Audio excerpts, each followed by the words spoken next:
Hello, everyone. Welcome to the event. Thank you for joining us. We will be starting shortly in 8 minutes. So today we will be hearing from inspiring organizations from the Kingston Startup Ecosystem. So yeah, we'll start the event soon.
Hello, everyone, and those who are just joining, welcome to the Kingston Startup Ecosystem event.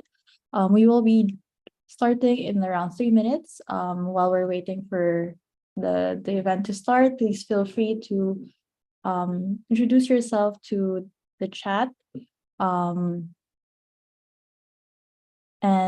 or to leave your information, like your name and location. It's a great thing to connect with others as well. We'll be starting shortly.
Hello, everyone, again, and to those that are just joining us, welcome.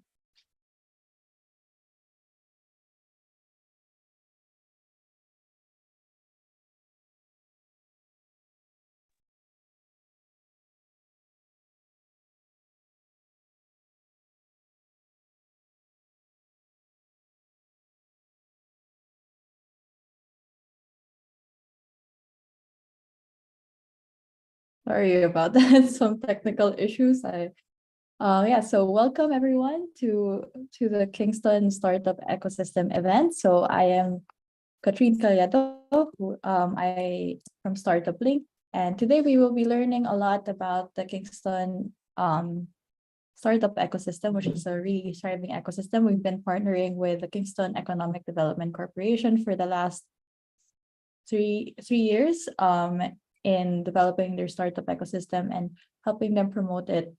And it's such a great story of a small city, but they're really doing their best to make their ecosystem known and develop it and improve it for the startups who are in the ecosystem.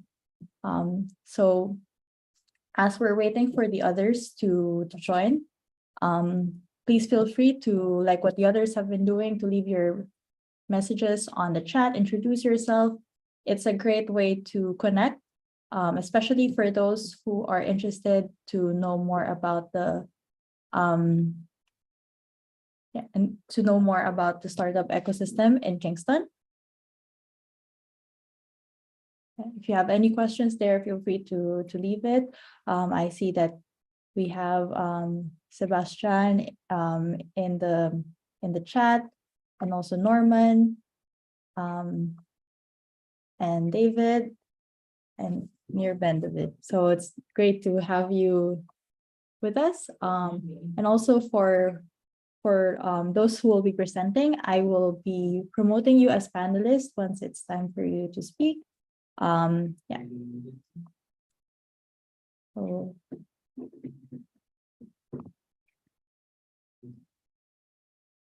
hi Remy. It's nice to see that we have also audience from Odessa. So it's great that we have a good mix. Of course, we have audience who are in Kingston, Canada, also from France, Switzerland, and great.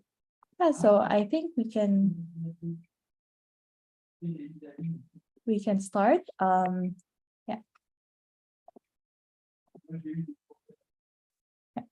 So like I said, I'm Katrine, the head of operations and partnerships in StartupBlink. So this is our agenda for today. First of all, I will be introducing some highlights of the Kingston Startup Ecosystem on the index, Global Startup Ecosystem Index for 2022. We will also be showing you the Kingston Ecosystem portal, and also, of course, leaving the link here so you can also visit it in your own time. After that, we'll be hearing presentations from 4 amazing Kingston-based organizations, learning more about the Kingston startup ecosystems, and also the interesting organizations within the ecosystem and stakeholders as well. And lastly, we'll be hearing a presentation from Kingston Economic Development, knowing more about the perks of moving to Kingston and great things about this growing and thriving startup ecosystem. Okay, so a few things about the Kingston Startup Ecosystem. So it is currently 9th in Canada, and it's also first in Canada for the cities within their population range of 100,000 to 500,000. And it's also 10th in North America for cities in this population range as well. Like I mentioned, although Kingston does have a smaller population than its other counterparts in North America, it's really a thriving and developing ecosystem with really interesting startups and industries. So like the industries that are the most overperforming for Kingston are the health tech industry, where they're currently 4th in Canada, the energy and environment industry, where they're currently 6th in Canada, and also the hardware and IoT industry, where they're 7th in Canada. So those are the top industries for the Kingston Startup Ecosystem based on StartupBlink's global rankings.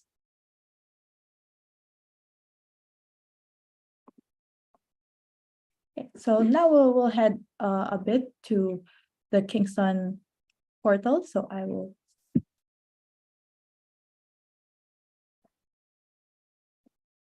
share with everyone.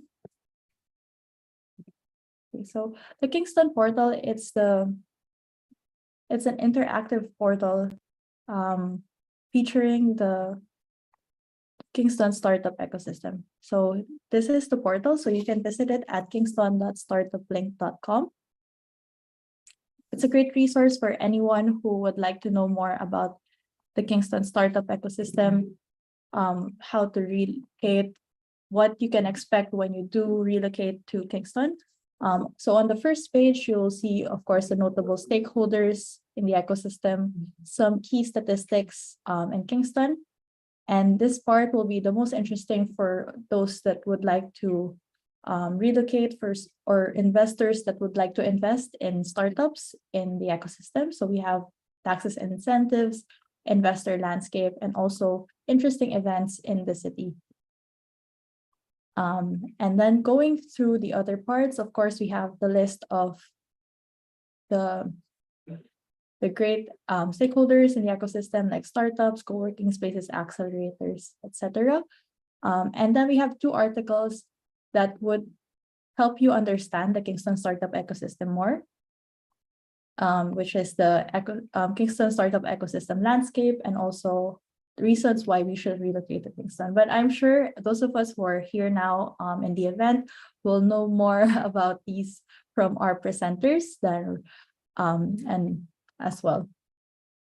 If you're interested and you're browsing through the Kingston portal in your own time, you can leave your details here, and someone from the Kingston team or StartupBlink team will reach out to you to answer any of your questions about relocating to the Kingston Startup Ecosystem.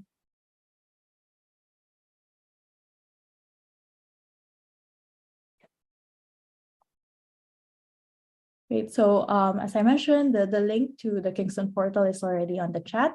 We will also be sending the link again to an email after the event tomorrow, with also the recording of the full event in case you missed some parts of the event as well.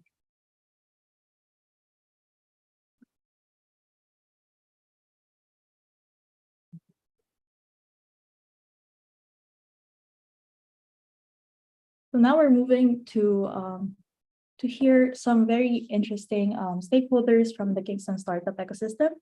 First, we will hear about the RXN Hub through our presenter, Sebastian Alamillo, who is the Executive Director. So I'm promoting Chan. Okay, so I just promoted Sebastian. So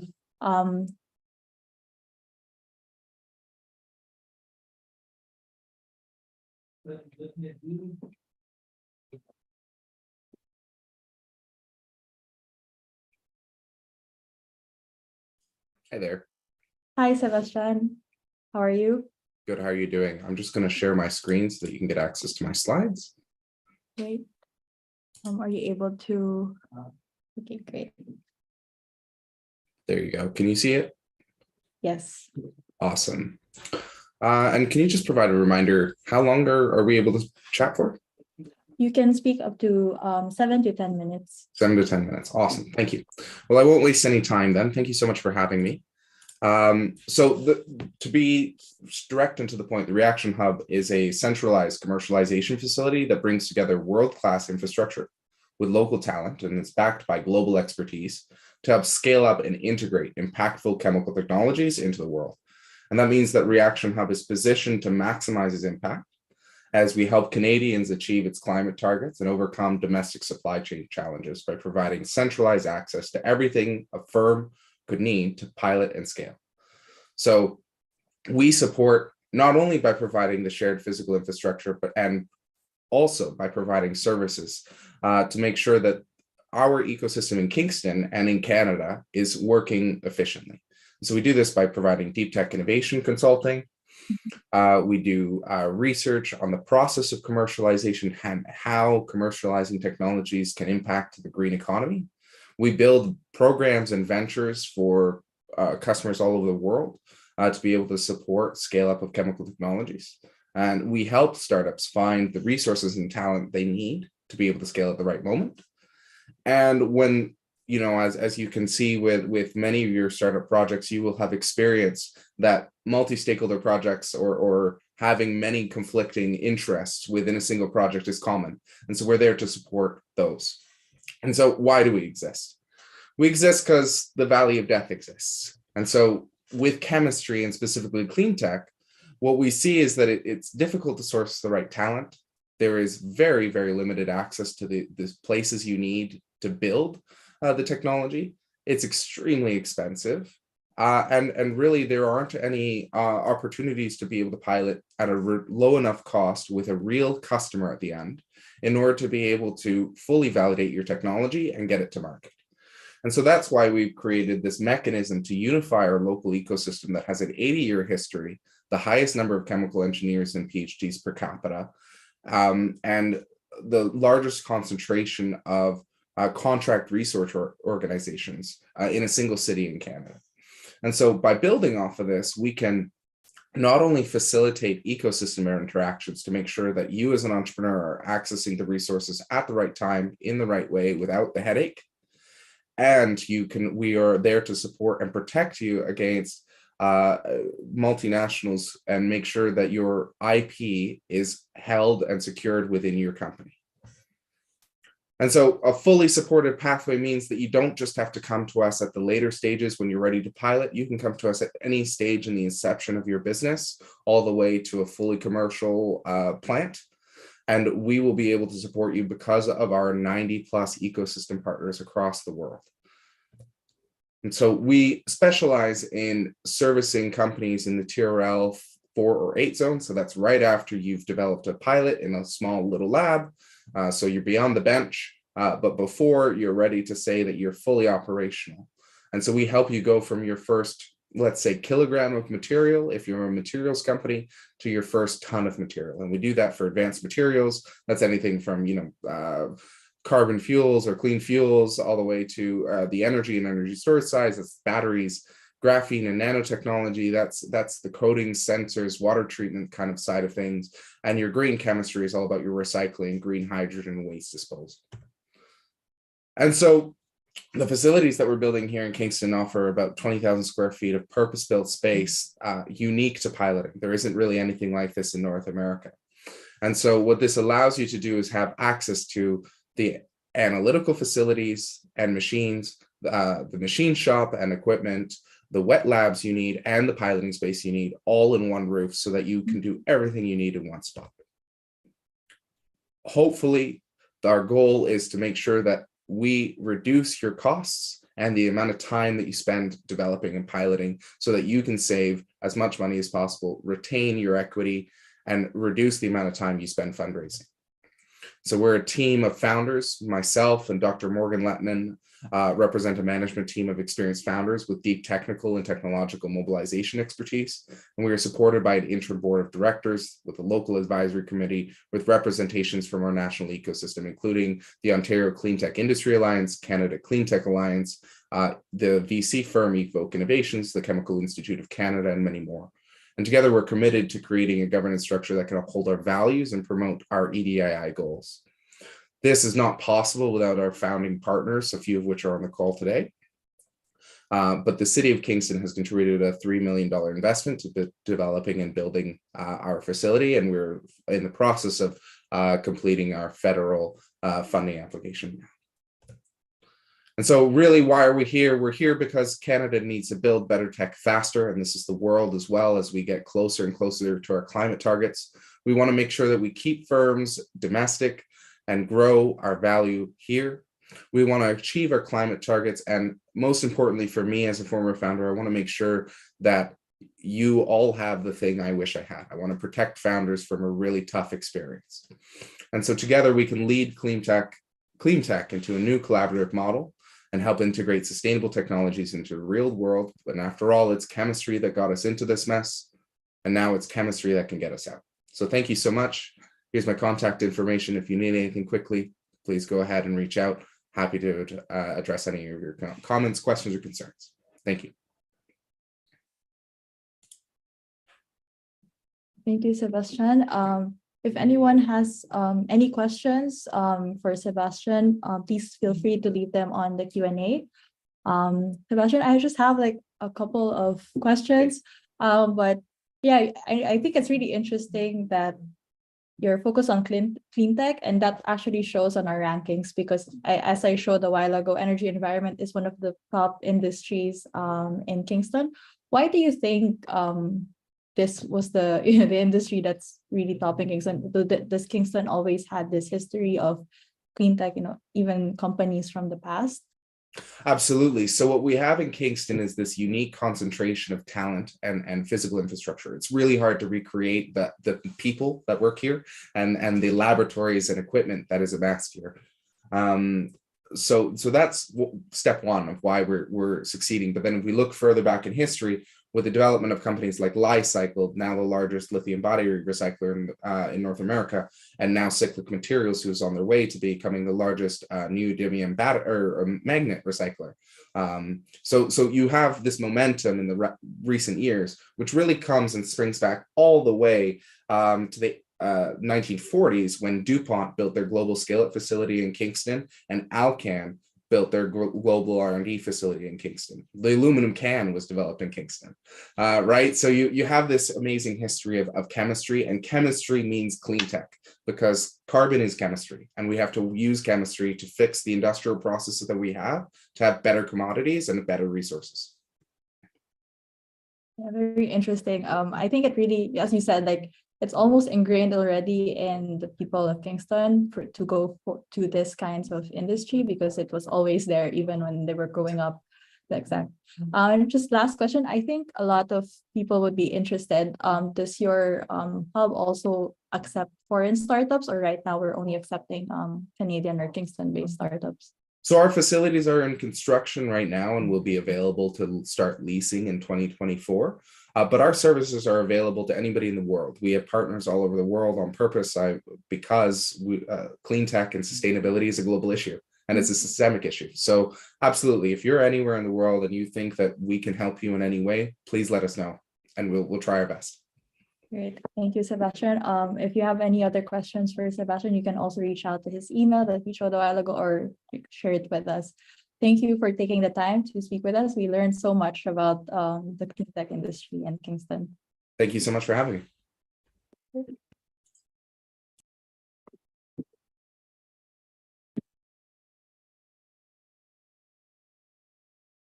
Okay, so now we will hear from another organization in Kingston, which is Fractal Workspaces.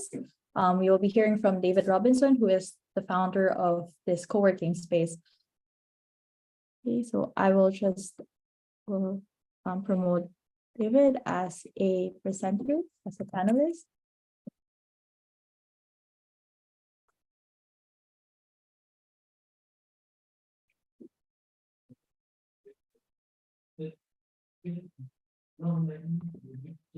Hi, David. Hi there. Hello. Thank you for joining us today. Excited to be here. Great. So the floor is yours. We have like around 10 minutes to tell us more about your role in the Kingston Startup Ecosystem. Sure. I was kind of expecting to be the one after this, but that's okay. I can figure it out. And I don't have a presentation deck because we're still quite a small company, but I can tell everyone a little bit about what we do and how excited we are about Kingston.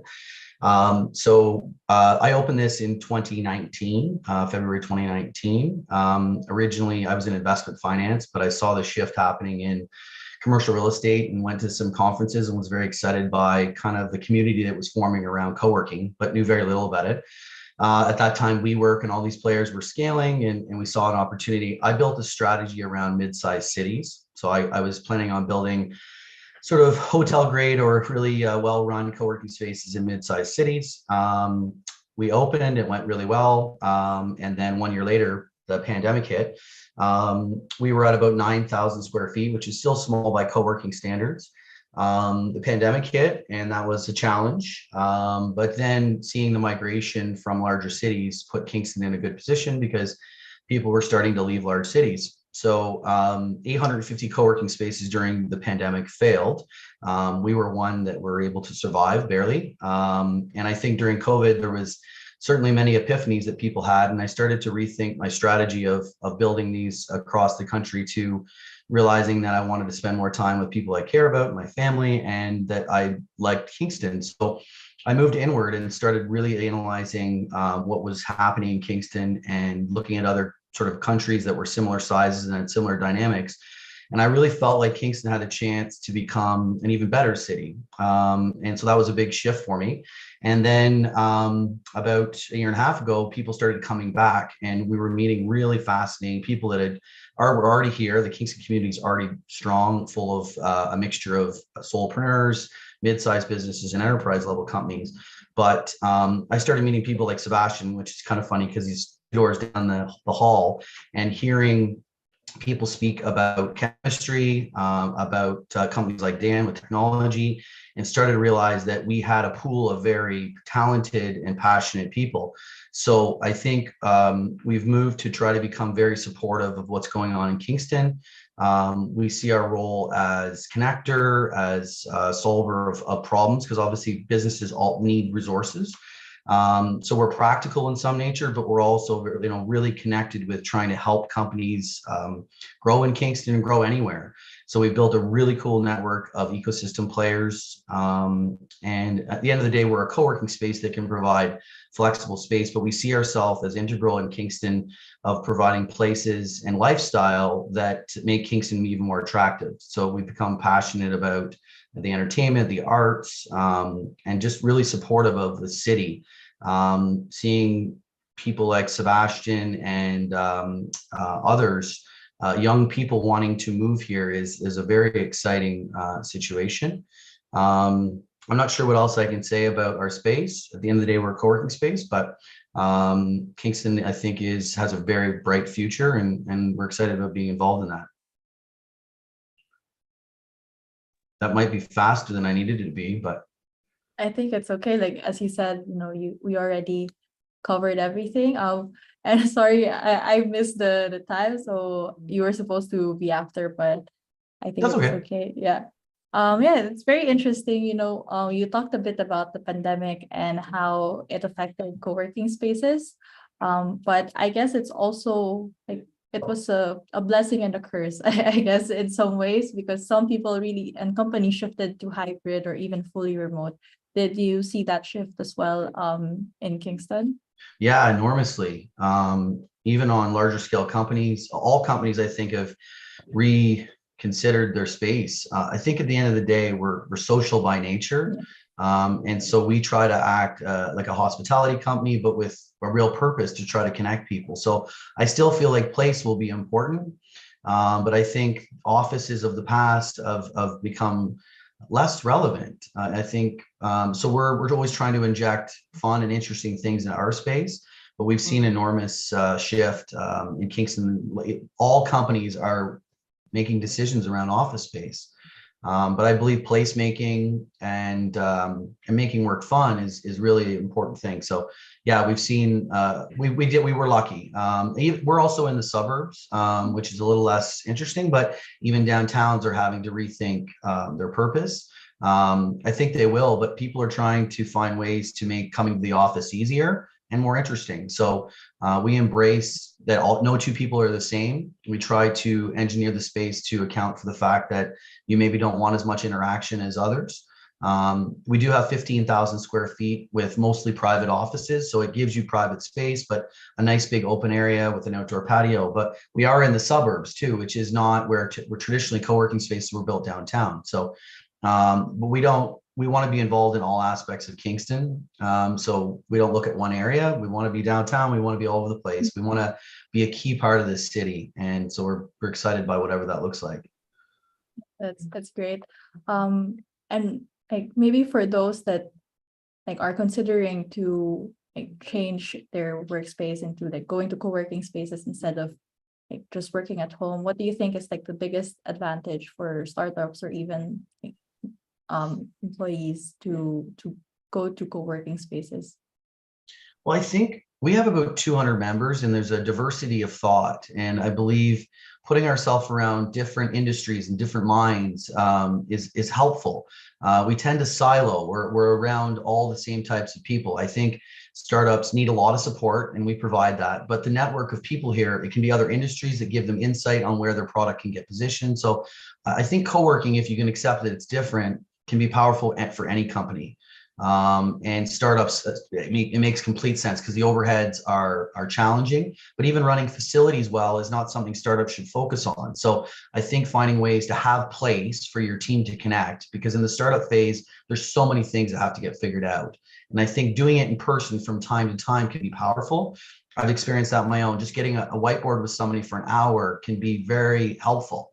So I think startups and all companies, I mean, I'm a little biased, but I believe that this environment can be powerful, and also embracing the power of working from home, that there are times that deep work can just take place at home. So I think it applies to all, but certainly startups, we try to help them.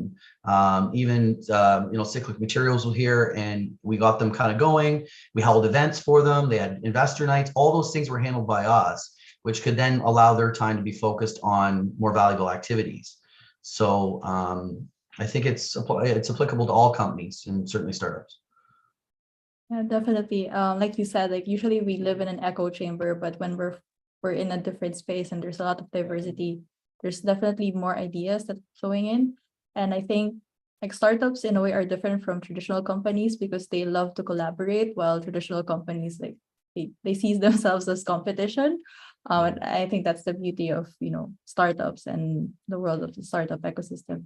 Great. For sure. Yes, thank you, David. you. Thank you for taking the time to speak about your co-working space. And if you have maybe the email or like the website, feel free to put it on the chat as well. Yeah, I will for sure. I'll put my contact information. Okay. Yes, thank you. Thank you.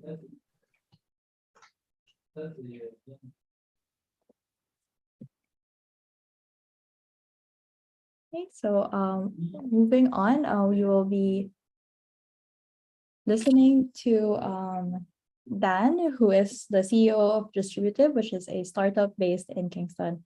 Hi, Dan. Well, good morning. How are you doing? Good morning. How are you? I'm excellent. I'm excellent. All right, I'll share my screen and get started. Maybe that's the wrong screen, perhaps.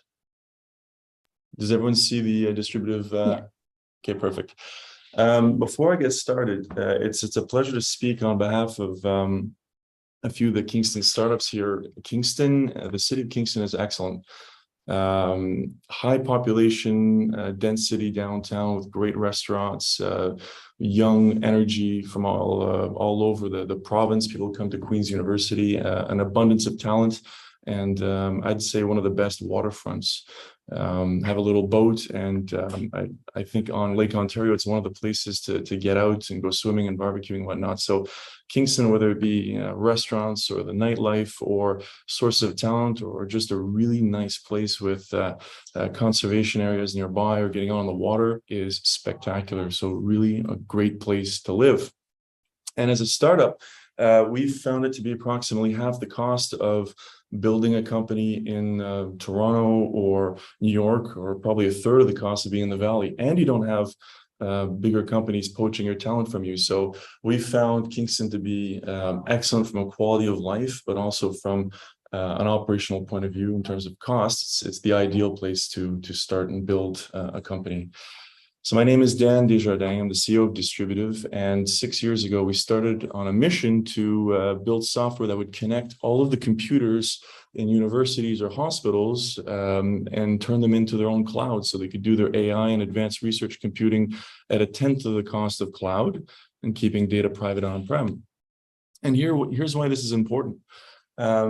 This is the growth of data that we're producing as a society, those turquoise bars.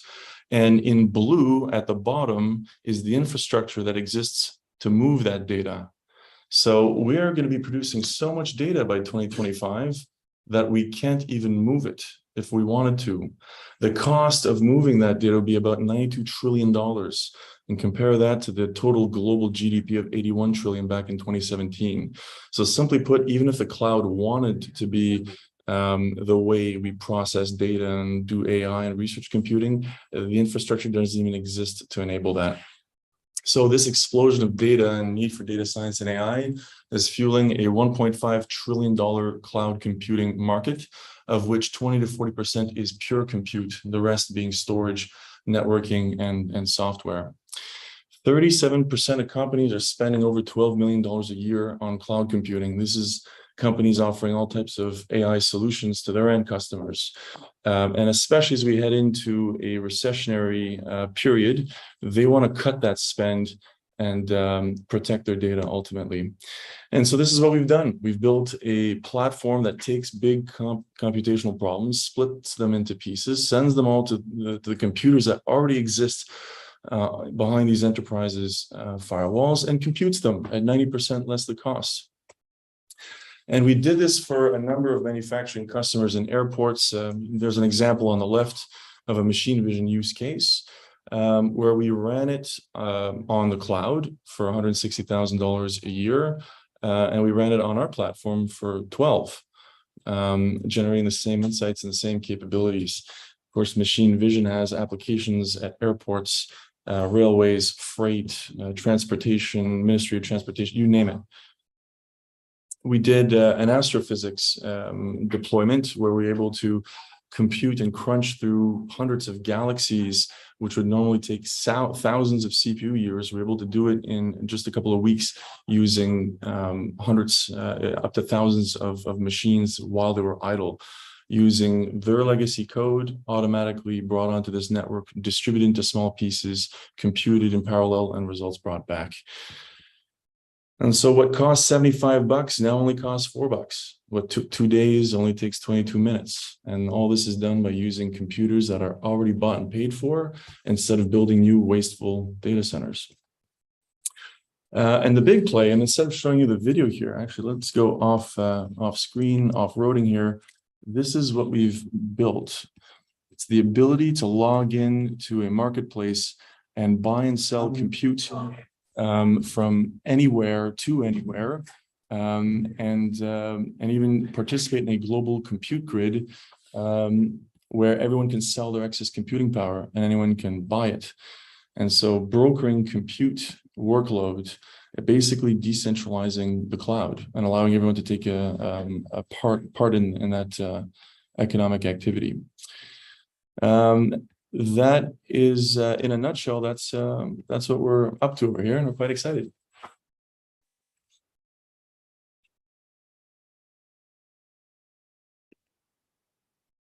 Sorry, I was on mute though. Yeah, it's really interesting to hear more about your startup. If anyone has questions for Dan about his startup or his idea, please leave them on the QA. You mentioned a while ago that you chose like Kingston because of quality of life and also the cost as well. Were there other also considerations why you eventually chose Kingston to move? Well, I mean, those are really two big ones. I don't know how much more needs to be added to that, but I mean, having your operational costs, compared to other city centers is huge. Access to the talent coming out of Queen's University and St. Lawrence College is huge. We're even now attracting talent from Guelph and McMaster and U of T and Waterloo this summer. We have 8 new people starting in May. So we're growing, and we're not only pulling from the local talent pools, but we're even pulling in from cities across Ontario, which is nice. But the density and proximity of, I think, the historical buildings, like the charm that this city has in its ancestral homes and structures is, in limestone everywhere you look it's gorgeous. Everything is walkable, right on the water. I mean, I came to study here. I went to RMC and then subsequently studied at Queen's. So I've been on both sides of that fence, and I've moved around. I've lived in every province subsequently while in the military, and I've always come back here. I've come back here because it's perfect. Kingston's a great place to live. That's great to hear. And like a lot of the startups usually choose like the bigger cities because they think that when they're in the bigger city they'll get more opportunity. But actually going to a mid-sized city like Kingston, where there's a lot of activity and there's a lot of support as well from the community, is much better, especially for when you're starting, because you have more options. In a big city, I mean, the proximity to other, there's obviously going to be higher numbers of companies that are maybe in a similar space, that are more advanced and less advanced. So it becomes easier to, the proximity to mentors who are in a similar space is better, which is an advantage. Proximity to capital is an advantage. So Kingston, pros and cons. I mean, but the train station is a quick Uber away, and it takes you right downtown Toronto whenever you need to do some of those other things. So I think that offers the flexibility of the value, the high quality of life, the lower operational costs, and lots of talent. And if you need to go fundraise, and if you need to seek similar companies for guidance mentors, example, get on the train and go to Toronto. So it has, I think, the perfect combination of everything. I think we have a question. I think one of the questions was already, you already answered it a bit. Does the quality of talent affect your choice of Kingston? It improves it, I think, because if you're downtown Toronto, you'll be competing against LinkedIn, who will offer twice the salary that you can offer as a startup. And so if you find anyone who's great, they'll be gone within a few months, right? But here in Kingston, it's more of a captive audience, especially if you have a really cool mission. It makes for a very sticky proposition, good quality of life, and everything else. And if I may put someone on the spot, here's Paul. Paul's visiting from Seattle. He comes from like 30 years of experience with Microsoft research, and he's helping us build the world's most advanced distributed computing platform. And so if we can pull people from Queens and from Seattle, Microsoft, I'm pretty sure we're doing all right for being based in Kingston versus Toronto. Definitely. And I think there's just one last question for you, Dan. How would you describe the startup community in Kingston? From what he's heard, it feels like the stakeholders are quite connected. Authentic was the word that came to mind. I think it's a smaller crowd, but a more tight-knit crowd. I mean, Malcolm was on the board right at the start. We were having drinks and some Thai food 2 nights ago, just comparing projections and pitch decks and notes and on different personalities and things like that, and strategies. So that's of value, right? Where there's a desire to work together, and the bigger the system you're swimming in, the more impersonal it can get. And so again, the medium size of Kingston makes closer relationships flourish more and faster. Yeah. So thank you, Dan. Thank you for taking the time and sharing with us your beautiful startup. I think it would be great as well if you can leave the website of your startup or any information. And of course, we'll also share with everyone on the newsletter after the event. Wonderful. Well, thank you very much. Go Kingston. Thank you.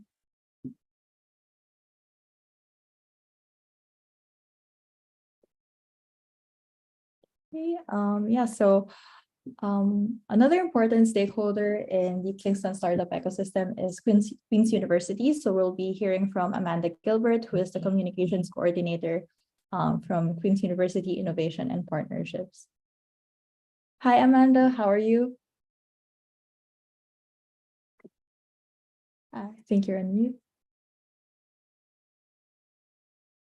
You're on mute, I think, Amanda. Thank you. All right, so I'm just going to set up my screen here so we can go over a few items in the Kingston ecosystem. Let me just do that.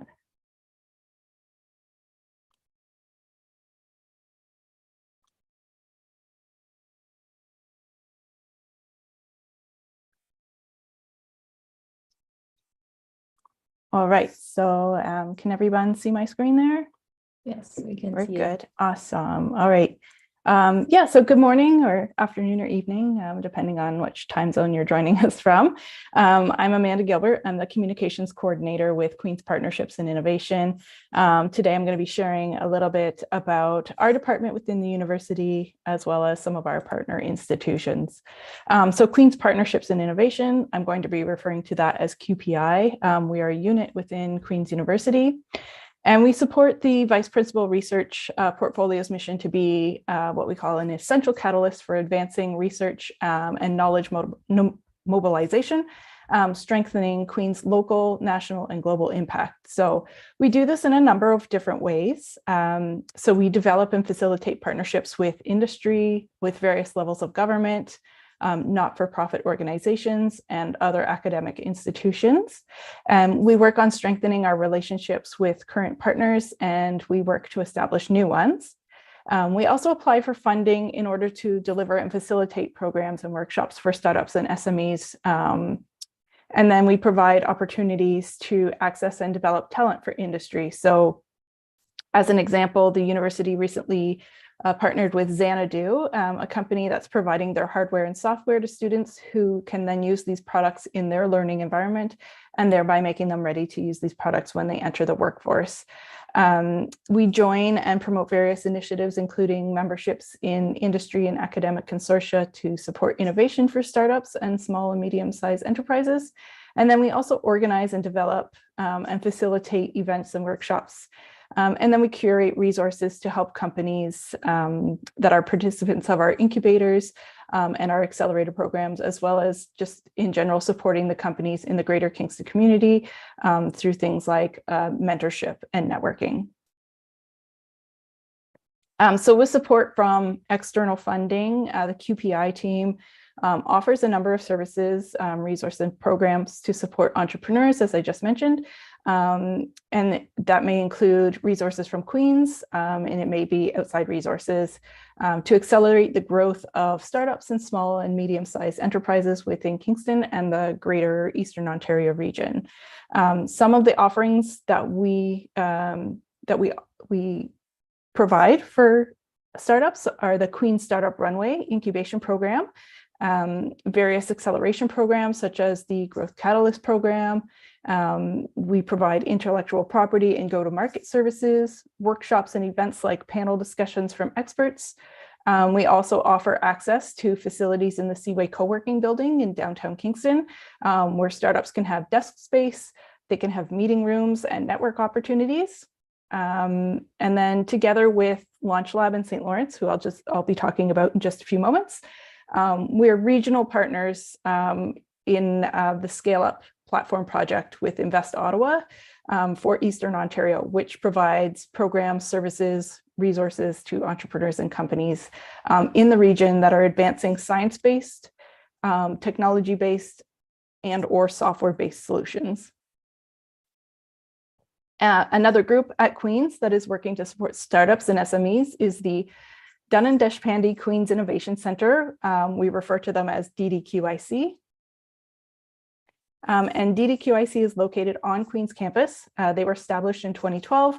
They're a pan-university initiative enabled through the Office of the Provost with strong continuing support from their founding faculties, which are the Faculty of Engineering and Applied Science and the Smith School of Business.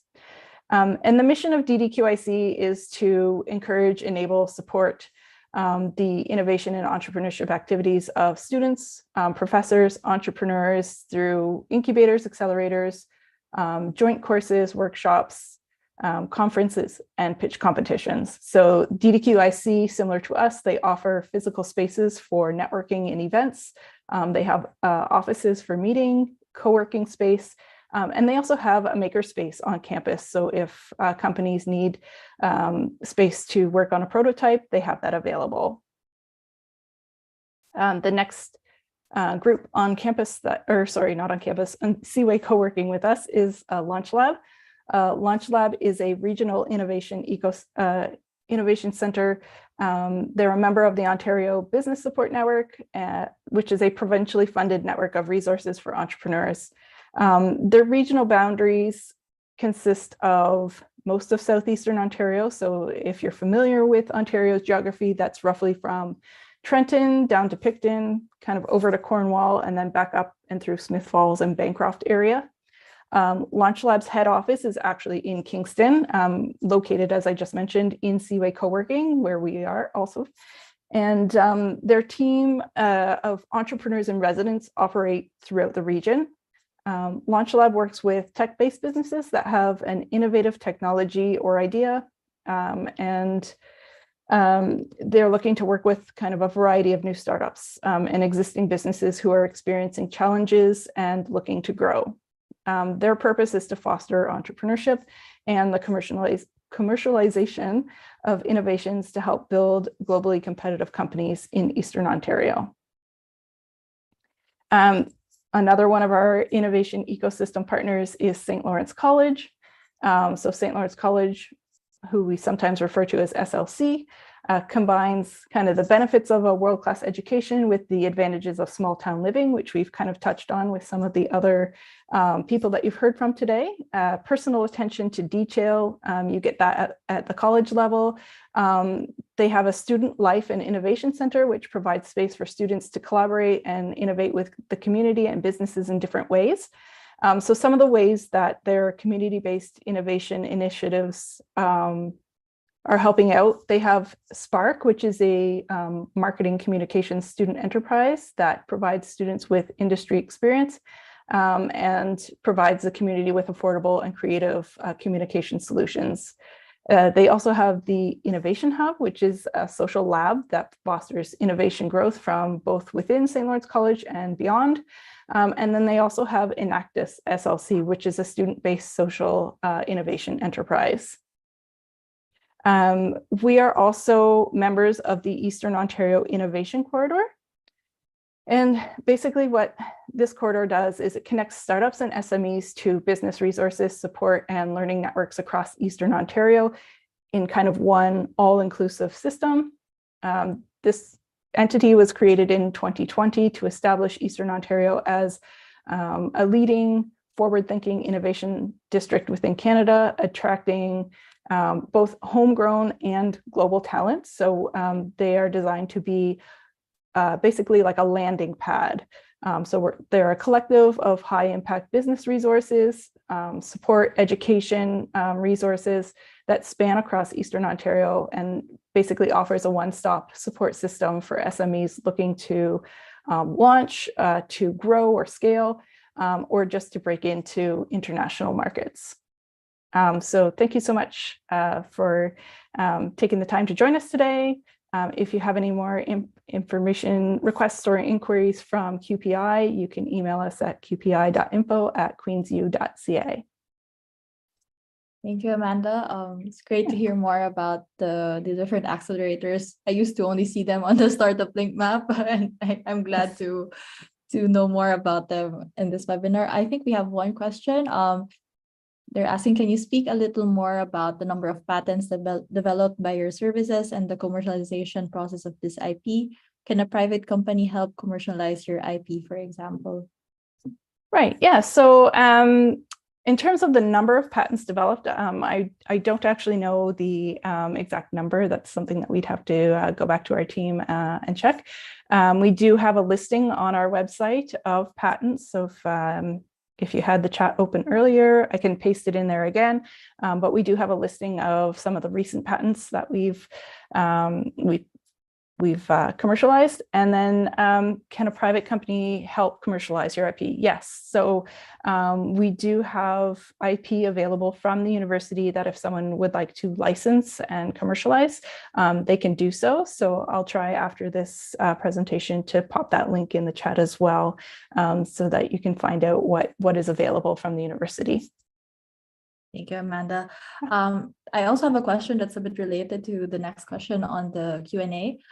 So how important do you think is the involvement of universities in the startup ecosystem development? And connected to that, I think they also, like, one of the audience members also wants to know, why did Queen's University decide to take such an active role in the ecosystem development of Kingston?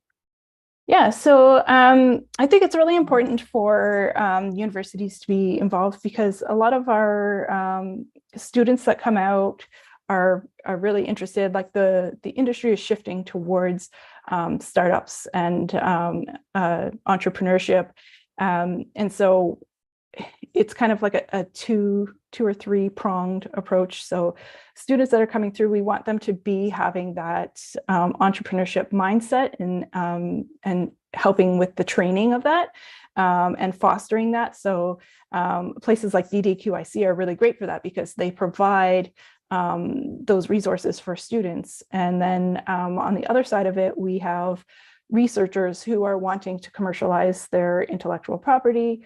So the Queen's Partnerships and Innovation can help on that side. And we've got a team of patent agents. We have partnership development officers within our unit that can help connect researchers to industry partners to help kind of bring that to the market. And then just as kind of an overall mandate of boosting economic growth and being a catalyst for that, we're there to do that as well. I hope that answers the question. Yeah, I think it's really great.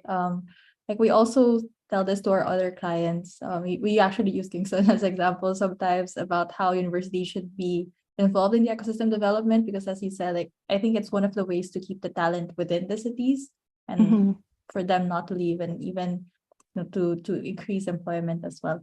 I think we have one last question. What is the size of your portfolio and particularly success cases of the startups?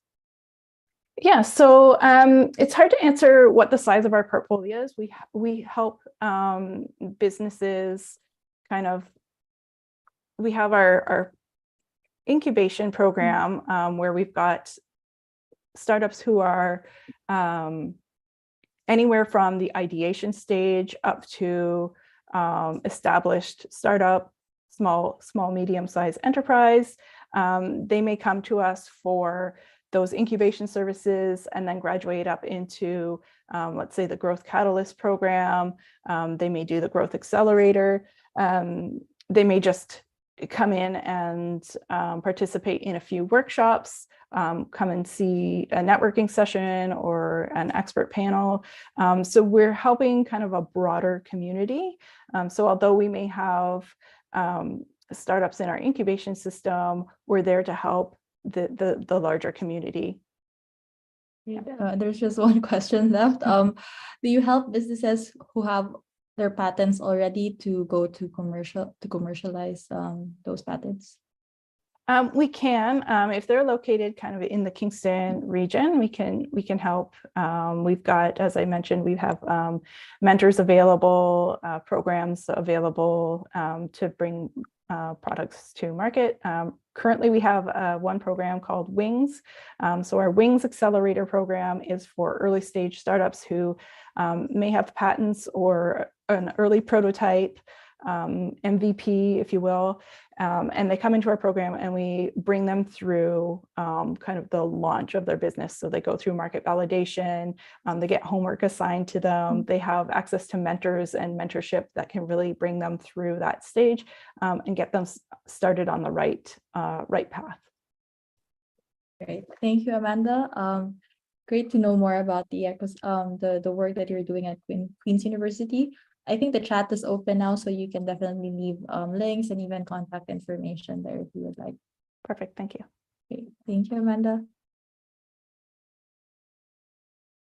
Okay, so we're up to our last presenter. So I think Donna wanted to ask if we can have a chance for all of the presenters to have interaction. We'll see, but we might not have time, but hopefully we can have another event with the Kingston ecosystem, and we can maybe have a forum instead in order for the stakeholders to really interact. So, okay, so our last presenter is Norman, who is the Business Development Manager for Startups and Entrepreneurship at Kingston Economic Development. I'll just have Norman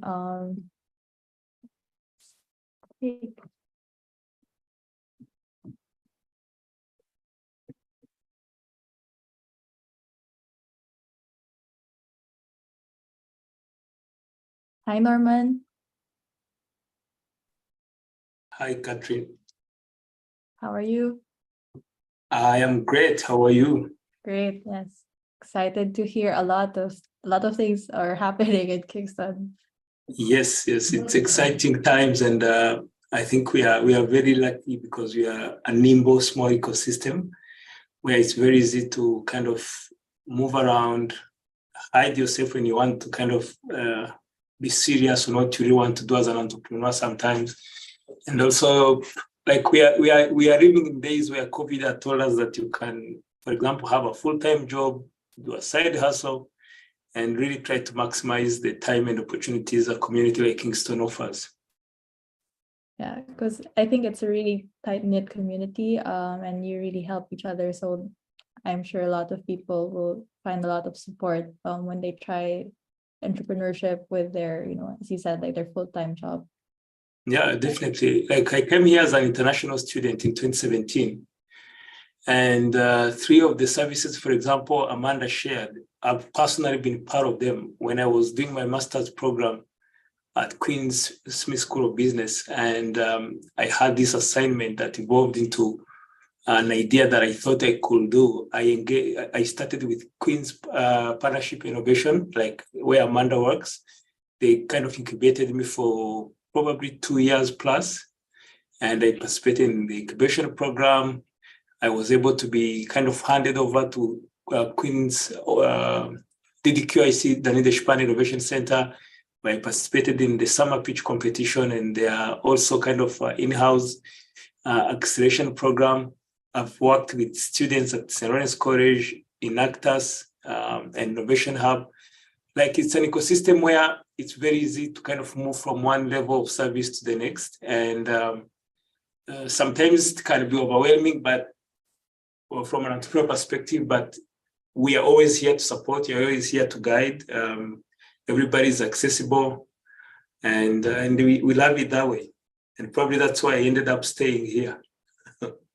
Yeah, I think that's why it makes a lot of sense for you to be in the Economic Development Corporation, because you're, like you've gone through the incubation process, and I think you're also like someone who chose to relocate to Kingston and could inspire other people to also to relocate.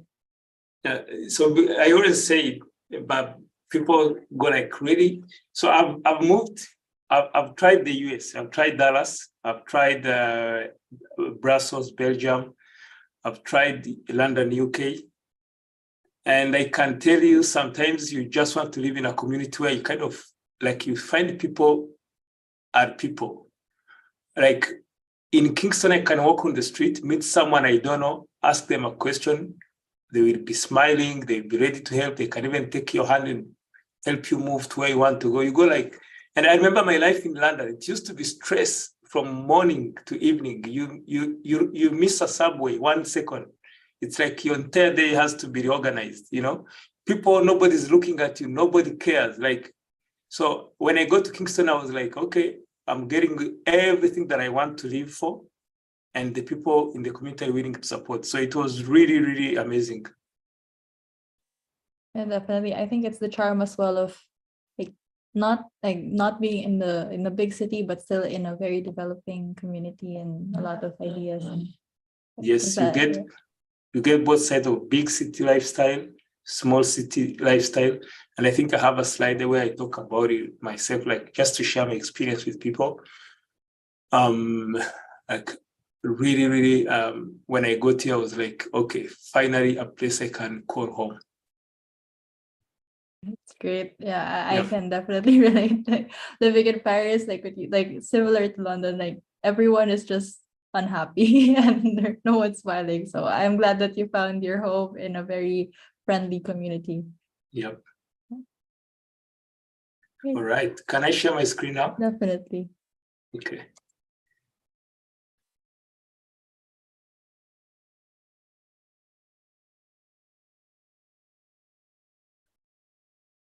Can you see the big screen or the smaller screen?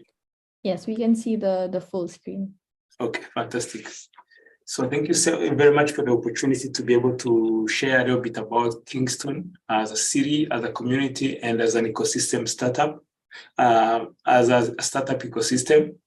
We are always excited when we have the opportunity to share more about the ecosystem and what the ecosystem can help entrepreneurs and business owners achieve, just by choosing Kingston as a startup or a company building city. The skyline you are looking at is not a stock photo. This is a Kingston real photo. Around the summer or maybe the spring, the fall, you kind of get to live these skylines. So I'm someone who likes to jog. So I jog a lot on like the main roads in Kingston, and I get to kind of sit down and enjoy the skyline and sunset, and then start running again. So as an ecosystem, Kingston is really blessed to have like a 360, or I can call like full cycle type of service as you start your company from ideation to when you grow the company to when you want talent, to when you want to access markets. We are kind of lucky to have all these ecosystem partners or institutions or collaborators in a very small city where you can probably drive 20 minutes and be to the end of the other city. And if you don't want to go through downtown or the key downtown part of Kingston, we have actually the 401 highway pass by the city. So you can get from the first exit to the last exit probably in less than 4 minutes if you use the highway. And so if you're looking at the map and you're wondering where is Kingston, located on a map in Canada, in North America, in Ontario, that map kind of gives you an idea of where we are. We are 3 hours from Montreal, 3 hours from Toronto, 2 hours from Ottawa, 7 hours from Boston, New York, and probably 8 hours to DC. I've gone to meetings in Boston, or pitch events in Boston and Washington, DC, just by driving. And I remember in 2018, I finished pitching in DC at around probably 9 p.m. And I drove back to Kingston that entire night. And in the morning, like at around 11, I was having already meetings in Kingston. So we are lucky that way as a city. Geographically, we are located in an area where you can be able to do things as an entrepreneur, but also get opportunities to access some of these big city facilities, services, or events. So I think we will have seen a lot of work presented or ecosystem presented from some of the presenters who presented before me. What I'm looking to do now, I'm trying to kind of maybe share a little bit more based on what I've seen our ecosystem partners present. And so I will kind of try to take an industry approach to just try to highlight a few key industries that we feel like we are really great at and that we feel like we can be competitive at, even sometimes maybe at a global scale. So these are the kind of the key industries that we find in Kingston.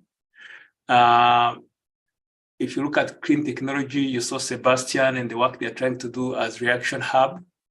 The EV battery space, which can be also kind of part of clean technology, is an industry that is growing because of the electric vehicle, or probably more consumers willing to drive ecosystem-friendly type of vehicles. Food processing, health innovation, material processing, research and development, and then incubation and acceleration services, like you've seen from the work that is being done by the Queen's Partnership Innovation, DDQIC, and other ecosystem partners. So these are like, if you're outside Canada, or if you are in another city in Canada and you're looking to move to Kingston and you fall into these industries, you're probably going to enjoy some of the best services in this space, and you're probably going to be working along with really fantastic startup entrepreneurs or companies. And so I think Sebastian did mention Lifecycle. This is a company that came to Kingston as an idea, I think around 2016, a year before I came to Kingston. And some of the ecosystem partners like KPM Accelerate, Green Center Canada, I think some team at Invest Kingston, our own team members, people at the Queen's Partnership Innovation, like they worked on this company just from an idea to what it has become today. Right now, it's listed on New York Stock Exchange, I think as of last year. And it was, the IPO was at about, I think valuation was about $1.2 billion. So that's what a fantastic ecosystem can do for an entrepreneur, for a company that happens to just be in the right ecosystem. And we believe Kingston is rightly positioned for example, clean technology. We are also seeing like an increase in global players like Umicore from Belgium, This is a company that decided to open one of their facilities just here around Kingston. And they invested $1.5 billion. And so maybe you're looking at this and going like, okay, so this is a foreign direct investment or a big player in the world that is choosing Kingston. What does it have to do with startups? I think many of you will know that if there is a big player like this company that specializes in electric vehicles, batteries, and battery technologies, you can think of how many other small companies that can start around these companies' operations as potentially service providers or material providers, or just along the value chain of the operations of this company. And the expertise that this type of investment brings in a community. So we have already been great. We were already doing amazing with Lifecycle. And now we have a player like Omiko coming. So you can imagine how this industry is going to probably become very sophisticated and probably have a very unique standing from a global perspective in Kingston. And then when we talk about food processing, we have companies like Flulact, I think that came from Portugal, that chose Kingston as a home.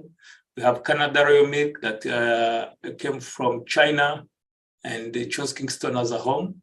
So all these type of companies, they can kind of attract also startups or entrepreneurs along the very chain of these industries, because you do not only have access to some of their talent, like in our networking events, you can easily meet someone from Canada Royal Milk or Flulact, and kind of, I remember we had a networking event towards the end of last year, and there is a couple of investors from Colombia who are interested to launch in Kingston. And they happen to be in the confectionery and the food processing space. And one of the partners in that organization was talking to the CEO of Flulact. And as a result, they are kind of discussing some of the potential supply opportunities that this Colombian company can do to Flulact. So it's the food industry is food processing space or industry in Kingston also has a lot of potential. And then have distribution centers for example, companies like Coca-Cola, Tim Hortons, if you're a coffee drinker, and many more. And then when we talk about health innovations, Kingston is really, really kind of lucky to have Queen's University and health sciences at Queen's kind of maybe play a very key role in this space. So you do not only have access to maybe the doctors, that high level talent, but also the students who are going into those programs. And as a result, you end up having companies like PDS, which was probably acquired like probably 2 months ago or 3 months ago. Can't remember the timing very well. And then companies like Elantra. Elantra focuses mainly on creating a competence-based learning management system for health sciences. For like if you are training to become a doctor, rather than using the traditional learning management systems, I hear that the health sciences space or people are doing who are training in that space, they usually have to be really great at eight key competencies. So this learning management system was built to help people who want to become like doctors to be able to kind of not only learn using the system the way you learn from a traditional learning management system, but also kind of now measure how great you are becoming at each of those competencies. And then when we talk about advanced material process innovations, we have like really cool companies like Cyclic Material. I visited their pilot plant like probably 3 months ago.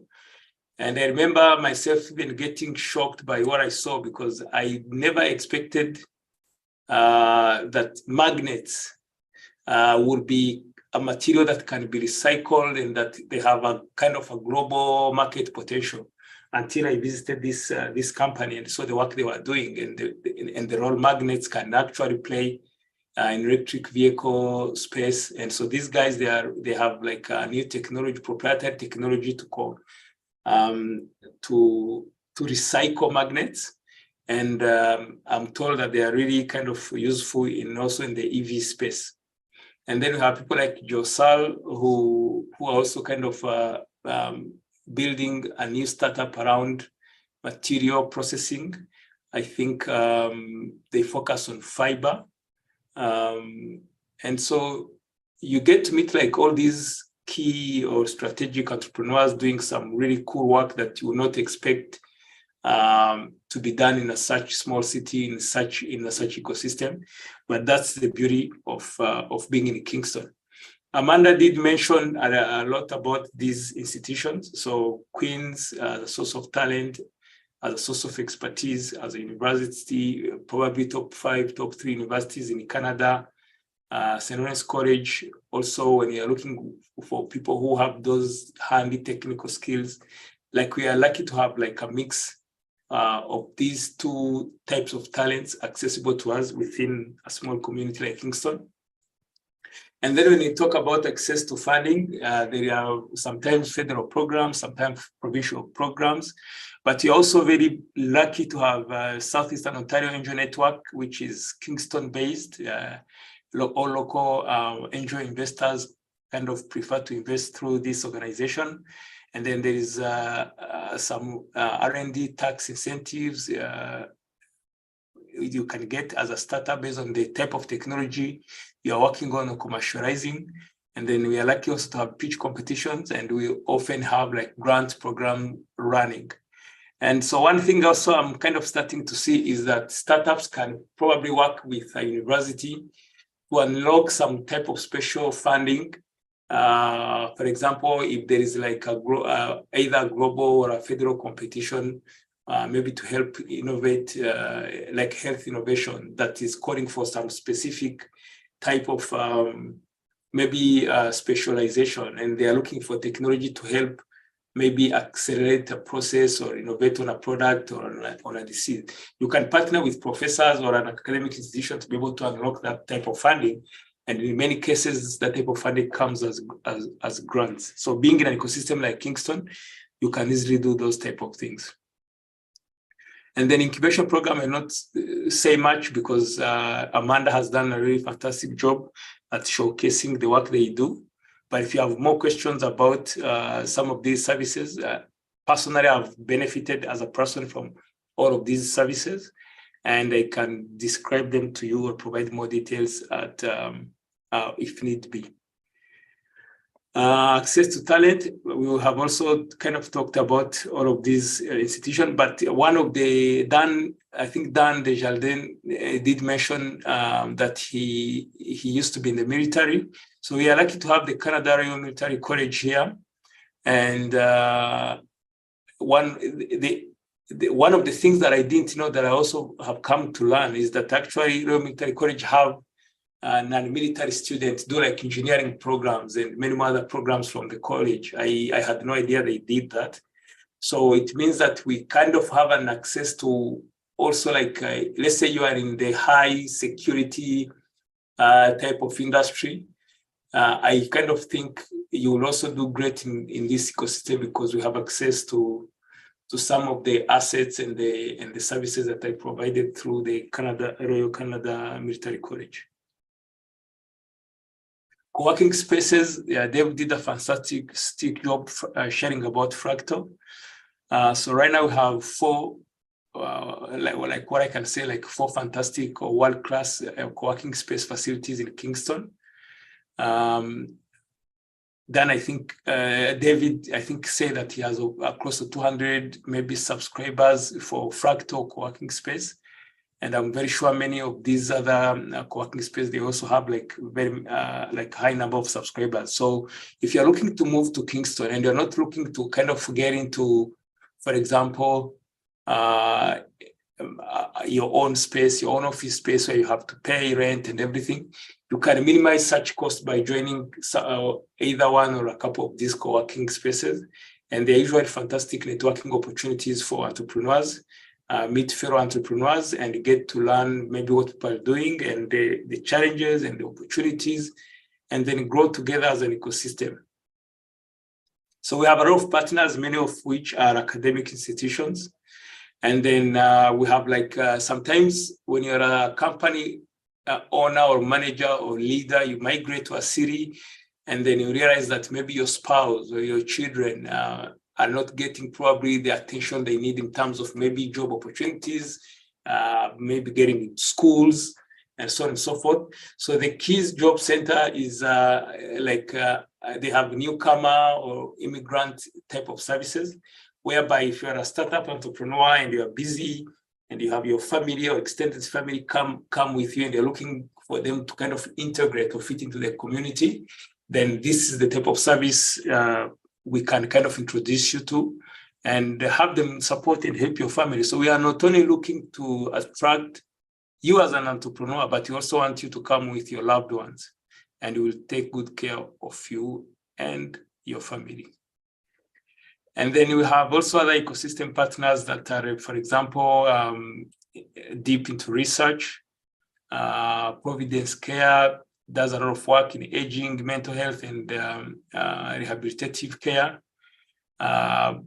We often talk about the Ontario Centre of Innovation, which is provincial, but which has a special focus on Kingston, because Kingston is lucky to have like a lot of patents developed through Queens.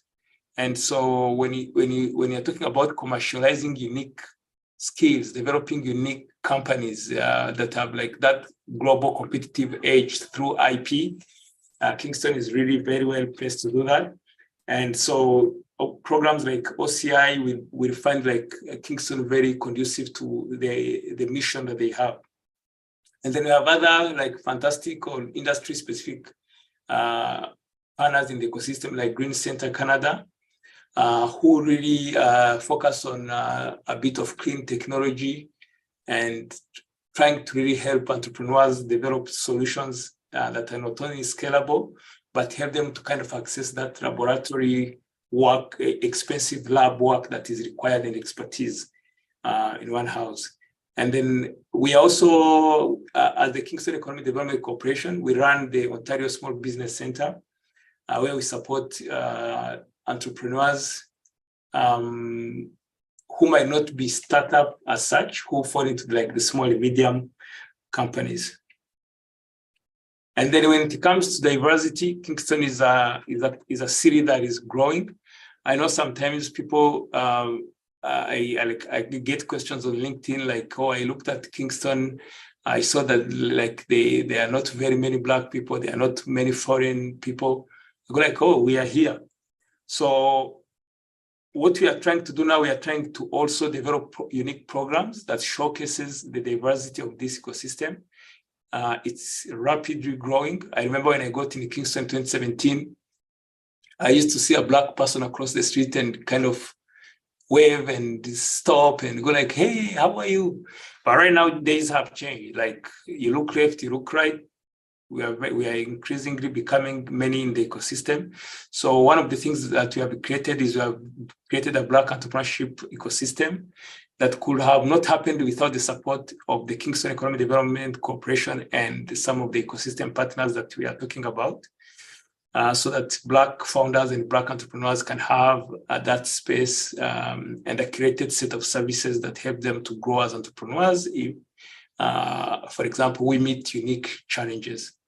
And then the Newcomer Entrepreneur Award is a new initiative that seeks to recognize the contribution of newcomers to the growth and development of this economy, and really trying to highlight those brave founders who just come in and go like, I can do a full-time job, start a side hustle, and at the same time, probably leave my job and go and build a company out of a side hustle.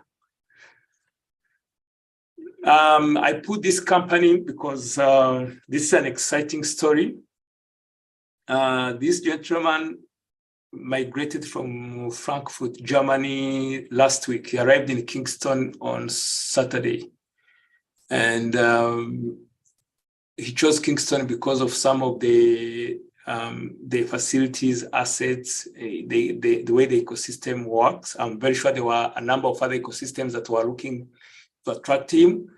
But he chose Kingston, and he's now in the community. Probably when we have such an event next time, when he will have settled, we'll probably bring him on and share what he's seeing and how he's finding the ecosystem.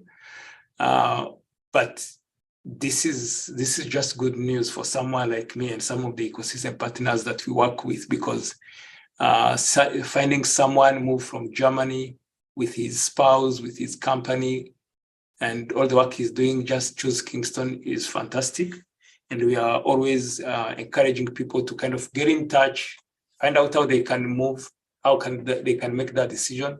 And we always try and provide all that information so that you kind of make that transition a little bit smoother and easier, the best way that we can. So Dan did highlight a lot of things to do with the quality of life, which you can see also from this slide. It's a really, really great community to grind. If you are a startup entrepreneur who just want to get down and do what you're supposed to be doing, but also provides those opportunities, avenues for you to be able to go and enjoy yourself, bicycle riding, hiking, be on the water. Like, it's really, really great. When you want to work, you get to work. When you want to zoom out of work and kind of recover and recuperate, you can always do that. And then this is selfishly kind of put here just for my own sake. I think at the beginning I mentioned that I'm new to Canada. I've been here for almost 5 years. And when I came in Kingston, I was just a student. Probably the dream was to move to some of the bigger cities like Toronto, Montreal, Vancouver, Halifax. But the more I saw how nimble the ecosystem is and how fantastic people are, the more I kind of thought maybe I could make a life in this city. And so I launched my first startup. And slightly, I think around COVID didn't go well. Kind of killed it. And then after a few months of sitting, I actually got this job in the process. So I was lucky to be hired right away for the role that I'm in right now by the Kingston Economic Development Corporation. And then when I kind of stabilized and reviewed, went through what went well, what didn't go well from my end as an entrepreneur, I again incorporated another company. This time I chose a not-for-profit organization because I'm impact kind of driven person, probably coming from how I grew up as a child, like living the life as a refugee for 10 years, and now migrating to all of those countries, US, Europe, trying to identify like where could I make a new home, and ending in Kingston. And I like to say that one of the reasons why I chose Kingston as a home is that I kind of was identifying a pattern in very big cities. Like, people are always stressed. People are always moving fast. It's like you are not living and enjoying where you are living while you're still on this world, while you're still alive. And so what I found in Kingston is people are very happy. People are very supportive. People, you talk to people, you can see that they are listening. And so I was like, what kind of life do I want to live? Do I want to live like a crazy fast life where I don't even know how I'm spending my time? Or do I want to live in a community that I can get access to that life if I want, but also kind of live a slowly paced type of life that can also help me to grow as a person and also as an entrepreneur? And as a result, like, for example, I'll give an example. If you live in Toronto, you will spend probably 2 hours or 3 hours every day commuting, no matter where you're going, where you're coming from. If you live in Kingston, the longest commute you can do is probably 20 minutes. So you can imagine, as an entrepreneur, every day of your life saving about 2 hours of your life. If you put it in a year, those are 700 hours. If you put it in 10 years, those are like, you can do incredible stuff with that time. So I selfishly put this slide here so that I can kind of share about what I like about being in this community, being in this ecosystem. And probably if you're someone who wants to do great at entrepreneurship, but do also great at your way of life, then I would say, welcome to Kingston. We will be here to support you, and we're here to guide you through the process. Thank you so much. Thank you, Norman. It's always a pleasure to hear more about Kingston and your journey in the Kingston Startup Ecosystem. I think we have one question from the Q&A from the crowd. Any specific programs to prompt Aboriginal startups? Come again? The question is, any specific programs to prompt Aboriginal startups? I know Amanda maybe didn't talk about it, but I know we have, for example, an Indigenous innovation and creative company called, I think it's called, they run a program called Quebiz, but the company is called Eco, what's the name of the company? I can recall the founder. I can probably look it up and share more. But they are like a design thinking innovation company for indigenous people's kind of startups and businesses. And so we have not yet set up a program specifically as Kingston Economic Development Corporation to kind of support in that space. But I know that you work with Shaira and Rai. It's called Obaho EcoSource. I think you can Google it, Obaho EcoSource. So we work with the founders and we kind of support indigenous entrepreneurship and for people who are interested to explore those opportunities. Quebiz, I think, was focusing more on women entrepreneurs. And I've been lucky occasionally to kind of help assess the business plans and support the best way that we can. Okay, someone shared Quebiz.ca in the chat. Also, I think Okwaho, the link was also shared in the chat. Amazing. I think we have one more time. We have time for one more question. There's just a question from the crowd again. Where do you see the Kingston startup ecosystem within the next 5 years? So that's a really good question. So from, I think, I can't speak maybe on the entire ecosystem, but I can speak to some specific industries. I really think the clean technology, health science, and food manufacturing and processing space, I think it's going to really be big. I think there are some spaces where some industries where we can be like really some of the best go-to communities or ecosystems in the world. Those 3 areas I have mentioned, I think we can compete with any ecosystem at a global level. I don't think we'll be afraid to stand on our 2 feet and face them. And that comes from the assets that we have as an ecosystem, and it comes from like what we have seen happen in this ecosystem. There are reasons why companies like Umiko choose to be here. There are reasons why a company like Lifecycle will kind of grow that fast. Lifecycle is right now opening, I think, hubs, I think somewhere in the US and somewhere in Europe. So for a startup to do that in 5, 6, 7 years, it's usually kind of not very easy, especially in that space. So on some specific industries, I know for a fact that we are probably going to be the best. From a general perspective, when it comes to general technology startups, I think that space is usually controlled by ecosystems like Silicon Valley, and so you can't argue with that. But on those 3 ones, I think if someone is interested, please reach out. I think we can give you some of the best services that you can ever receive. Great. And we're really excited to see the trajectory, especially in those industries. I think we see it every year as well on the StartupBlink Index. You're climbing not just on the global rankings, but especially on industries like health tech, clean tech, and also energy and environment. So excited to see more in the next few years. Okay. Yeah. Okay, so thank you, Norman. And thank you to everyone who joined us today. Norman, if you can leave your details as well on the chat, that would be great. So if anyone on the crowd is interested to relocate or know more about the benefits of moving to Kingston, they'll be able to reach you. Yes, I think I'd shared my first message. Let me put my email in the chat right now. Just give me a minute. No problem.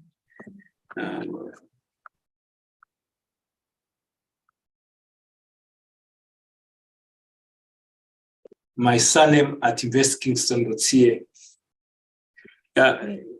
I also, as we wind up, I want to take this opportunity to appreciate the work we are doing at StartupBlink, and also take the opportunity to thank all the presenters who joined us, Sebastian, Dan, David, and Amanda. Thank you so much for joining us, and it's always a pleasure to have the opportunities to share about this ecosystem.